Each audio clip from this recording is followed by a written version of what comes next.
friends, thank you for stopping by Mimi's Mixed Bag. Today is my first project of 2021, and it's going to be a little spin-off of a project I did this past summer, and it was a watermelon themed door decoration using some paper towel tubes. I'm going to put the link below if you'd like to see how I made this, but what we're doing today is pretty much the same thing. When I made this last summer, I kept thinking this could be really cute in some kind of snowflake theme, so now that winter is here, I'm going to give it a try. But I'm going to change it up just a little bit. I've got some other options laid out here just to give you some ideas. Now, you could use whole paper towel tubes and make it extra large. You could cut them in half. You can even use a gift wrap tube and make the tubes at whatever length you want. Now here's how I'm going to change it up a little bit. I'm going to try a flatter version. You could use paint stir sticks or rulers, and I cut up 8 strips of cardboard. Now whatever you choose, at least 8. The watermelon one, I had quite a few extra. The base of the door decoration is just a cardboard circle. I'm going to try it with a 6-inch circle, and it's just to help secure the strips or the tubes stay in place. To make this winter theme, I had picked up this gift wrap last year after Christmas, and I just loved it because it was gray and white. I'm usually so over the red and green after Christmas is over, but I actually saw this same exact roll at my Walmart yesterday, so you might get luck up and get this same paper.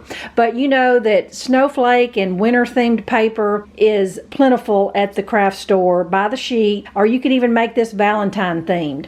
So what I need to do now is go ahead and just clear this out. I'm going to cut out my circles and show you how easy it is to cover the tubes or strips. Cut your themed paper a little bit bigger than your strips, and you're just basically going to wrap them like a present. I just cut it and put a piece of tape there. I'm going to fold the end down and put a piece of tape there, and then that is what my snowflake strips are going to look like.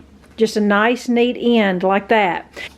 Alright, for the tube, just make sure your paper is a little bit bigger than your tube. Put a piece of tape there, roll it up, put another piece of tape there. Now as far as the ends, you could cut your paper flush with the end of the tube, or you could actually just fold it down in there. Whatever look you're wanting. I'll probably just cut mine flush.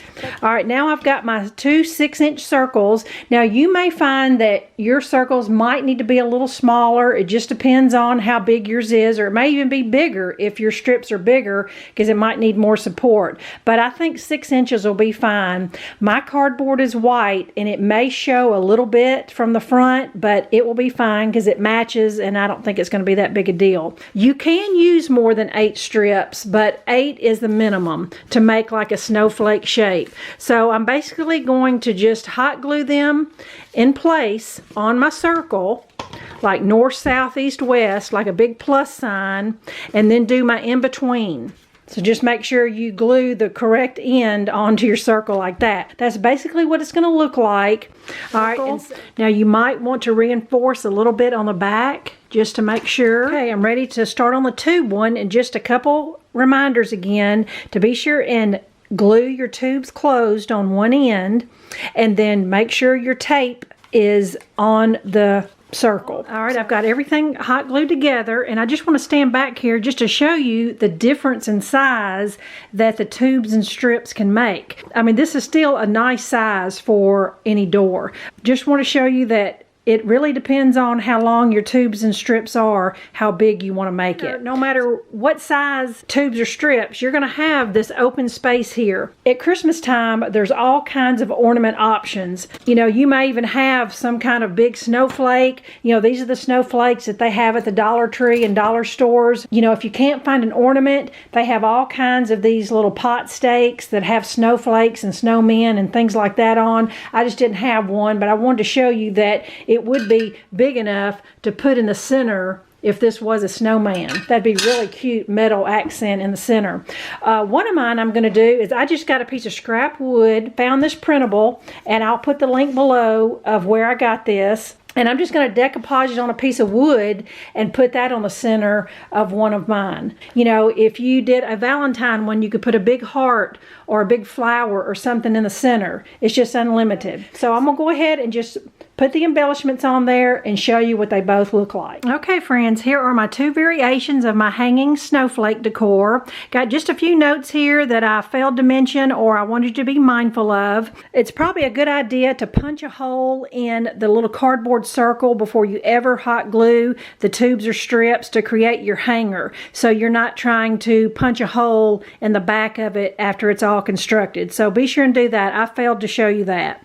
All right, next thing is that it really does help to trim the ends of the tube or the strips. You know, there's all kinds of ribbon and trims out. This was just some wire tinsel I had from an old Dollar Tree project, but you know, you can find this just about anywhere, and it just really accents the ends of the snowflake and just makes them show up a lot better. And I know some of you may be concerned about it being weather resistant, you know, unless, you know, your front door is covered by a storm door or it's a covered port protected from the elements, this won't last outside. If you need something more weather resistant, you know, they make plastic printed tablecloths and things that you could use to make this more weather friendly. So I hope you like this project and you'll take this idea and make it your own. And I'll be back next week with another cute winter project. Bye-bye.